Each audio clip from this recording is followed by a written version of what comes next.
Hi everybody, welcome back to Cammie's Kids Reading. Today we're going to be starting with Snow White and Rose Red by James Reeves and Jenny Rodwell.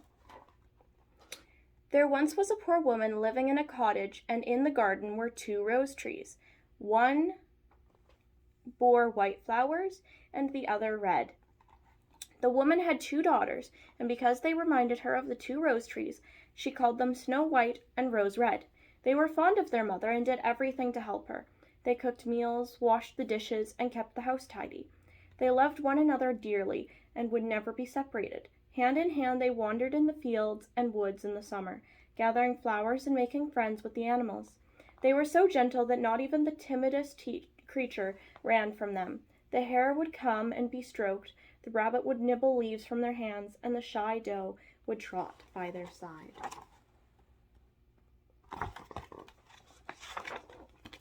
It was not only in the summer, when the fields were green and the trees full of singing birds, that Rose Red and Snow White were happy. In the winter they loved to sit together by the fire while their mother read to them from one of the storybooks she kept on a shelf in the chimney corner. Well, one winter evening the snow came down. They made the fire, cleared away the meal, and settled down to enjoy each other's company in the warm living room. A woolly lamb lay out on the hearth. It had been born late, and it was too young to be left out in the fields. So the two sisters brought it indoors, gave it milk, and kept it warm. On a perch near the window sat a white dove, cooing contentedly as it dozed in the firelight. Snow White looked out of the window and saw the snow was falling fast. She drew the curtains closed and said to her mother, "Now read us a story."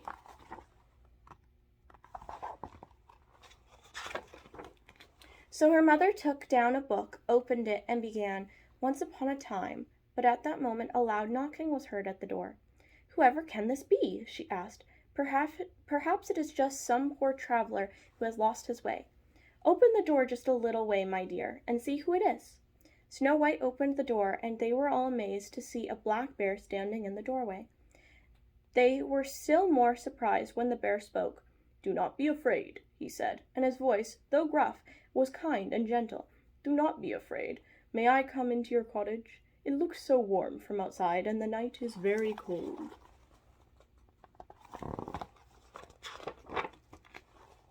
"I don't think he means any harm," said Rose Red, who loved all animals, even the largest. "Let's ask him in." "Very well," said her mother. "You may come in and warm yourself by the fire if you promise to be quiet and not behave roughly to the lamb and the dove." They made room for the bear beside the fire. He thanked them and presently went fast asleep while the story was being read. "Poor bear," said Snow White. "He must be very tired."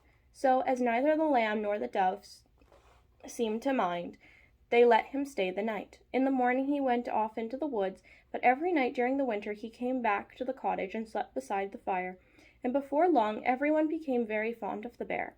The two girls ruffled his shaggy hair, pulled him around, and played games with him.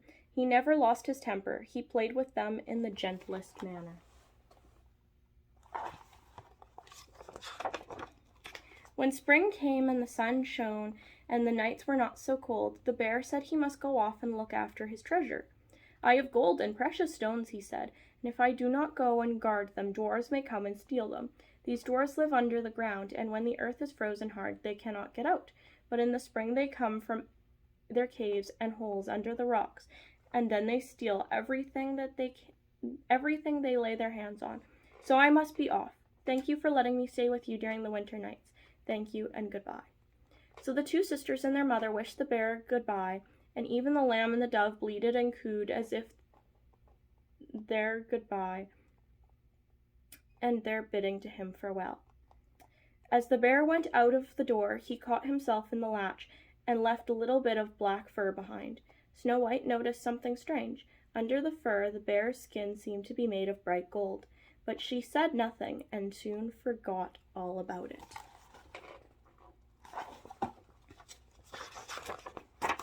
Not long after Snow White and Rose Red were sent out into the forest to gather firewood. Although the days began to grow warmer, the nights were still chilly, and they needed a fire. When they reached the edge of the woods, they were surprised to hear a peevish voice squealing and complaining. They ran forward and found a little old man with a wrinkled brown face had caught his beard in the branches of a fallen tree. Holding one another's hands for safety, the sisters came close to the dwarf and watched him struggling to get free. "Don't stand there staring," said he, "but look sharp and help me get away from this tree." They tried to disentangle the beard, but the dwarf grumbled so much, and they were so afraid of hurting him, that they could not set him free. At last Snow White remembered she had a pair of scissors in her pocket, and with these she cut off the end of the little man's beard. Instead of thanking her, the dwarf only complained that she had spoiled the cutting of his beard. Then, picking up a bag of gold that lay among the tree roots, he scampered off into the woods and was seen no more. A few days later, the two girls went to the stream in search of fish. Once again, they saw the little old man with the wrinkled brown face and the long white beard. Once again, he was screaming with fury, and his wicked little eyes flashing angrily as he tried to get away from a big fish on the end of his fishing line. But he could not free himself, for his beard was caught in the line. The girls tried to disentangle the beard from the line, but once again they had to cut a little off the end of it. The dwarf, instead of thanking them, grumbled at losing a bit more of his beard. Then, seizing a bag of pearls that lay in the bushes, he ran off and disappeared into a hole in the river bank.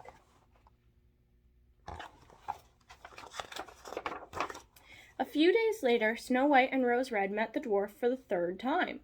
They had been sent to town to buy needles and pins, laces and ribbons, and on the way they had to cross a stretch of field covered with rocks. "Go away, you horrible creature!" screamed the dwarf, his little wicked eyes screwed up with fear and anger. "Leave me alone, I say!" An eagle, sharp of claw and fierce of beak, had swooped down from the sky and seized the little man. Not caring about the dwarf's ingratitude when they had helped him before, the two sisters struggled with the great bird, and at last managed to drive it off.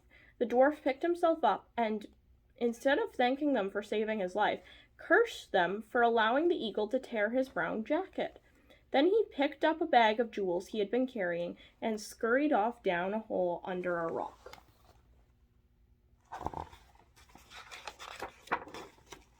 On their way back from town, Snow White and Rose Red were late crossing the field, and the darkness had begun to fall. There, in the open spot close to where they had last seen the dwarf, they were surprised to see him once more. What was the little man doing? They crept closer and saw he was sitting on the ground with a heap of gold, pearls, and jewels in front of him. He was counting them, chuckling greedily to himself as he put them one by one into a leather bag. A look of anger came over his wrinkled face as he glanced up and saw them. As he was about to speak, from behind a rock came the growl of a bear. The dwarf tried to jump up and run off, but the bear was too quick for him. He laid a strong, hairy paw on the dwarf's shoulder. "At last I have caught you, you thief," he growled.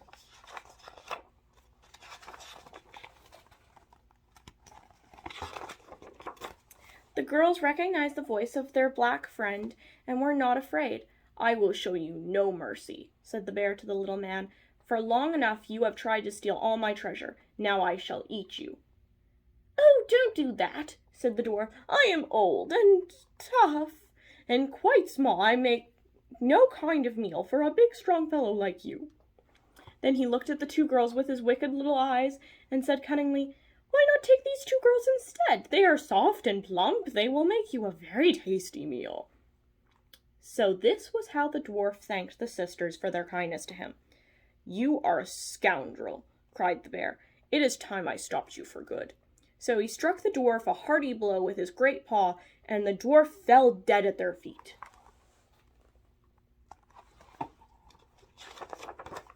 The two girls, clinging to each other with fear, faced the bear. As they did so, a wonderful thing happened. The black fury skin fell from his shoulders, and standing in front of them was a handsome prince dressed all in gold. The two sisters were amazed, but Snow White suddenly remembered the gold she had seen under the bear's black coat when he went out of the cottage in spring. "There was a bear," said the young man. I am now a prince once more. I was enchanted by this wicked dwarf. He turned me into a bear and stole all my treasure. While he lived, I could not escape, but his death has freed me. I am happy to see you again, and to be able to thank you in my own manner for the kindness and warmth you gave me last winter.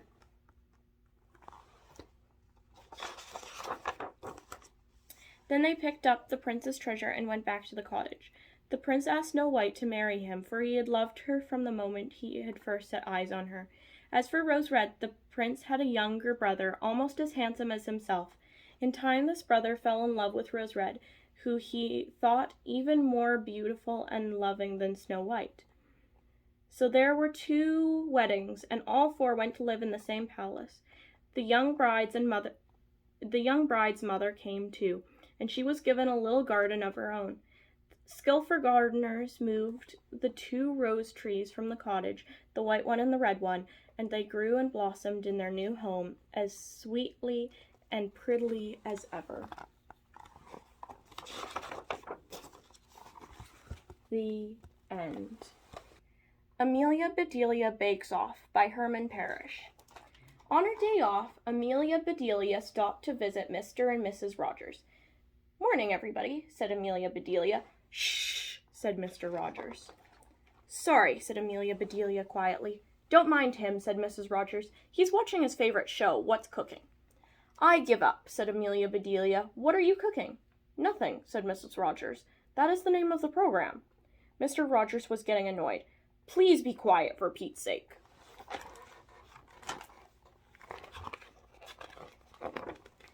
"Who is Pete?" Amelia Bedelia whispered. Mrs. Rogers smiled and said, "His name is Chef du Jour. He shows people how to make gourmet meals and fancy desserts." Mr. Rogers turned up the volume. "Don't forget," Chef du Jour was saying, "I'll pick the winner of my big bake-off contest. The best baker will get $1,000. The audience applauded wildly. Mr. Rogers clapped his hands too. "Wow," he said, $1,000. That's a lot of dough." "Not really," said Amelia Bedelia. $1,000 is a lot of deer, but there is no dough at all."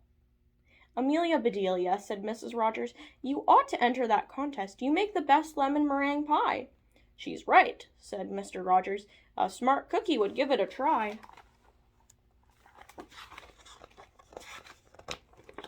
"Thanks anyway," said Amelia Bedelia, "but tonight I will be all baked out.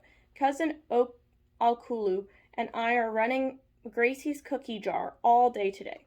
"You 2 run a bakery?" said Mr. Rogers. "That sounds like a half-baked idea." "No, it isn't," said Amelia Bedelia. "This idea is completely baked. Gracie had to go out of town. She left us her recipes." "You'll do fine," said Mrs. Rogers. "Call us if you need help." "Will do," said Amelia Bedelia. On her way to the bakery, Amelia Bedelia thought about smart cookies. Did they taste better? By the time she arrived, Cousin Alculo was unlocking the door. "Hi, Cousin Alculo," said Amelia Bedelia. "Hey there," he said. "You look puzzled." "I was wondering," said Amelia Bedelia, "can a cookie be smart?" Cousin Alculo shrugged his shoulders. "A cookie can be rich," he said. "I've heard that too," she said. "Is that what a fortune cookie is?" Cousin Alculo shrugged again and said, "Maybe so. We'd better get started." They went inside and got ready to do some serious baking. They found a big stack of recipes along with a note from Grace. "This will be easy," said Amelia Bedelia. "Grace will tell us exactly what to do." They read her note together. Amelia Bedelia scratched Cousin Alculo's back, then Cousin Alculo scratched her back. "That felt good," said Amelia Bedelia. "Now I feel like baking. What's first?" The note said, "Start every recipe from scratch. Grace." Which is why they scratched each other's backs. Silly people. Cousin Alculo read from the note aloud. "Bake a batch of chocolate chip cookies, but cut the recipe in half." "That's easy," said Amelia Bedelia. and she cuts the recipe physically in half. Cousin Alculo shook his head. You know, said Amelia Bedelia, I guess we ought to cut all of the chocolate chips in half, too. What? Said Cousin Alculo. That will take forever.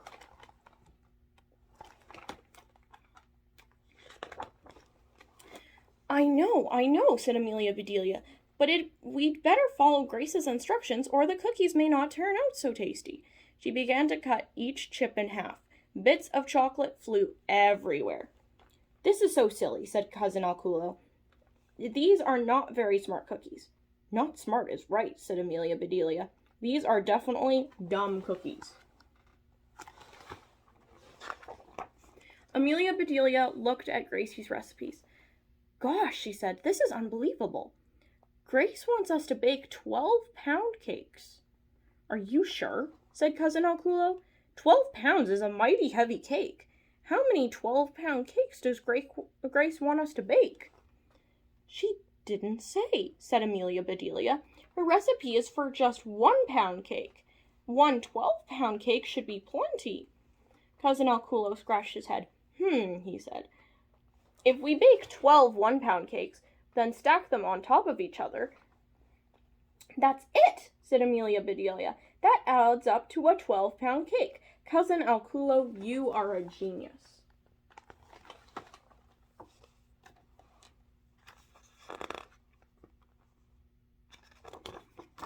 Amelia Bedelia found 12 pans. She mixed up a huge bowl of batter. It was enough for 13 cakes. She found another pan and crammed all 13 cakes into the oven to bake.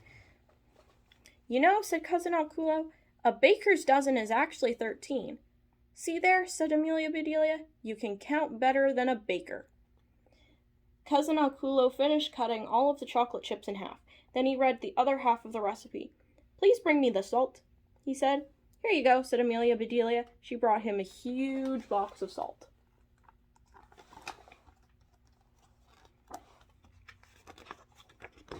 That is too much, said Cousin Alculo. I just need a pinch. Amelia Bedelia reached out and pinched him. Ouch, hollered Cousin Alculo. What did you pinch me for? For the recipe, said Amelia Bedelia. I gave you a pinch, just like you asked. Cousin Alculo rubbed his arm. I'm so sorry, said Amelia Bedelia. I didn't mean to hurt you. Now you've got a chip on your shoulder. No, I don't, says Cousin Alculo. I'd never hold a grudge against you. Hold still, said Amelia Bedelia. She reached out and plucked a chocolate chip off his shoulder. Then she said, open wide. She tossed the chip into his mouth. Yum, said Cousin Alculo. Thanks. He finished mixing the dough and put a batch of cookies into the second oven to bake. Amelia Bedelia got 3 cakes out of the refrigerator. What are those? Asked Cousin Alculo. Grace calls them cheesecakes, said Amelia Bedelia. We're supposed to put cherries on top.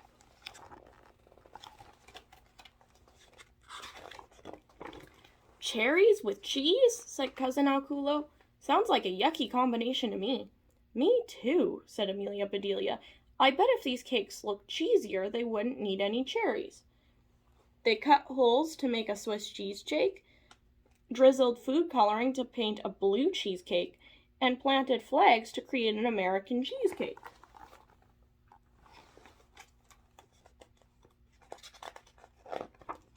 Just then the oven timer went off. Amelia Bedelia and Cousin Alculo took out the pound cakes and put them on racks to cool. Then they took the cookies out of the oven and had a tea break to sample them. You know what, said Amelia Bedelia, they taste better with the chips cut in half. These are smart cookies after all. It was worth the work, said Cousin Alculo. Now let's build that 12-pound cake. Amelia Bedelia handed him cake after cake. Cousin Alculo stacked each one higher and higher. It is my imagination, said Amelia Bedelia, or are these cakes starting to lean? I can't tell, said Cousin Alculo. Hand me that last cake, please. As soon as he put it on top, it slid off and crashed on the table. Uh-oh, said Cousin Alculo. This pound cake just got pounded. No problem, said Amelia Bedelia. Our baker's dozen gave us a spare cake. bakers must know that accidents happen. Lucky for us, said Cousin Alculo. Amelia Bedelia checked the recipes. Hold on, she said.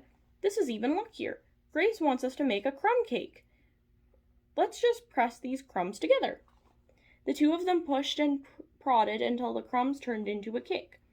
Presto! Crumb cake, said Amelia Bedelia. Yes, sirree, said Cousin Alculo. That is one crummy cake. Ring, ring, ring. Uh-oh, said Amelia Bedelia. Did we leave something in the oven? That's the phone, said Cousin Alculo. Hello, said Amelia Bedelia. This is Grace's cookie jar. May I help you? Hi, it's Grace, said Grace. How are things going? Almost done, said Amelia Bedelia. We've got one last cake to go, but I think I'll make it at home. Good thinking, said Grace. You must be exhausted. I am, said Amelia Bedelia. I'll bring it in tomorrow. I've got an idea, said Grace. I'll be at the big bake-off. Just meet there, okay? Okay, said Amelia Bedelia. Thank you, bye-bye, said Grace. Cousin Alculo began to clean up. I'll handle this mess, he said. You go home and bake that cake, then get some sleep. Thank you, said Amelia Bedelia. I can barely keep my eyes open. By the time she got home, Amelia Bedelia was yawning. But she had one last cake in her. It was an old family recipe that her grandmother had taught her. There were just 9 ingredients. She mixed them up right in the pan, then put the pan in the oven. After the cake had baked and cooled, she cut 2 tiny pieces off one end and set them right on top. Then she frosted and decorated her cake from top to bottom. The next day, Amelia Bedelia overslept. She was tired from all that baking. She picked up her cake and dashed to the bake-off. Incredible cakes filled the halls. Television cameras were everywhere. Reporters interviewed the bakers. The excitement was building. Amelia Bedelia looked around. She did not see Grace anywhere. Amelia Bedelia put her cake down on a table and went to search for her.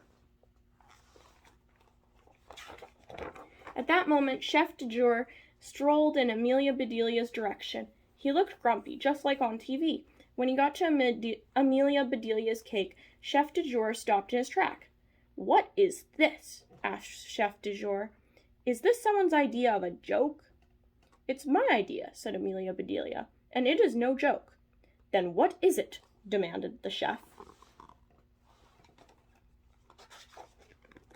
It started out as a sheet cake, said Amelia Bedelia. I was so tired when I baked it, I went ahead and made the whole bed. A smile came over the chef's face.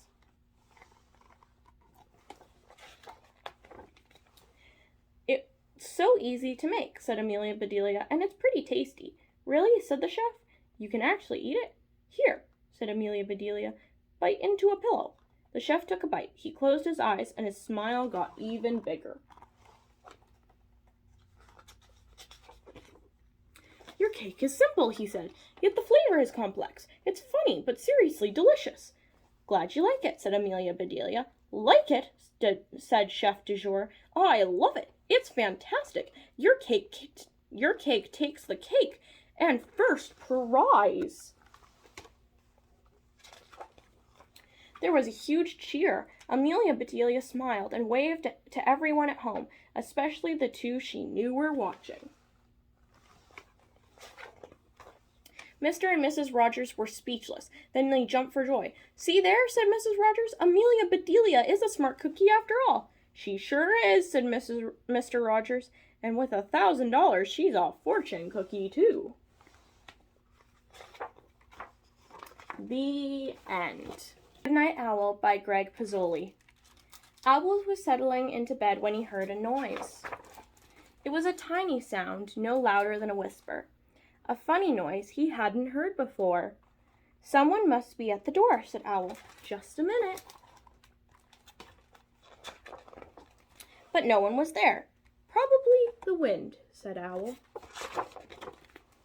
And he lay down in bed and said to himself, Good night, Owl. Then he heard the noise again. It's coming from the cupboard, said Owl. So he went to take a look. He emptied every shelf, but there was no noise to be found.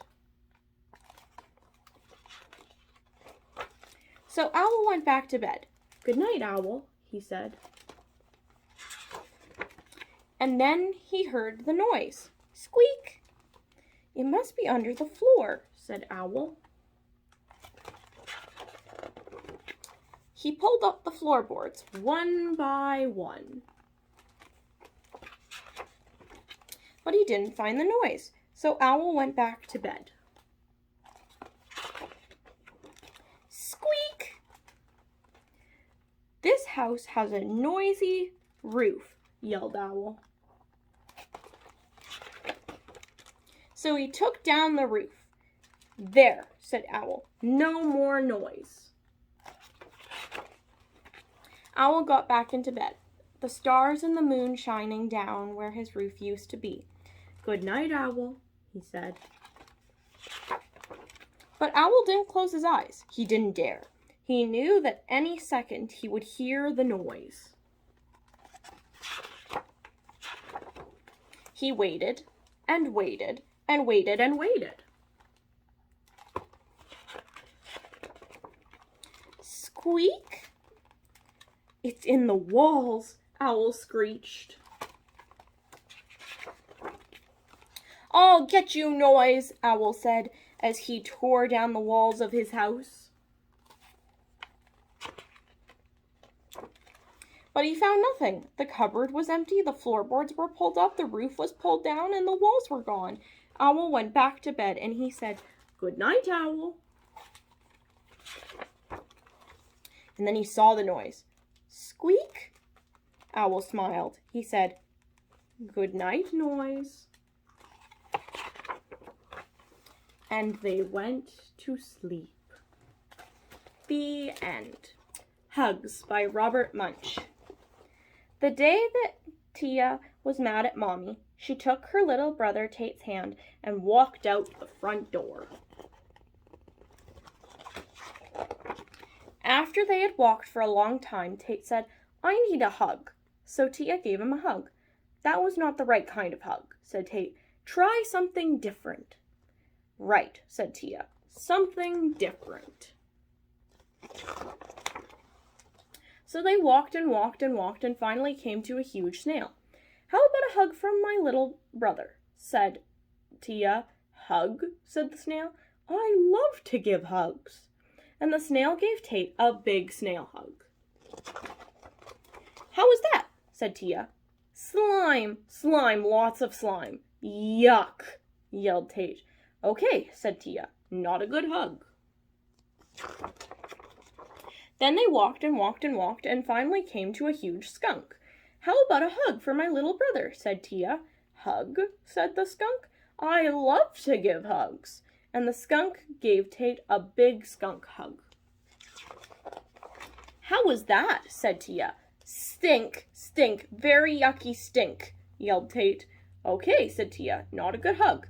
Then they walked and walked and walked and walked and finally came to a huge porcupine. "How about a hug for my little brother?" said Tia. "Hug?" said the porcupine. "I love to give hugs." And the porcupine gave Tate a big porcupine hug. "How was that?" said Tia. "Needles, needles, sharp, pokey needles," yelled Tate. "Okay," said Tia. "Not a good hug."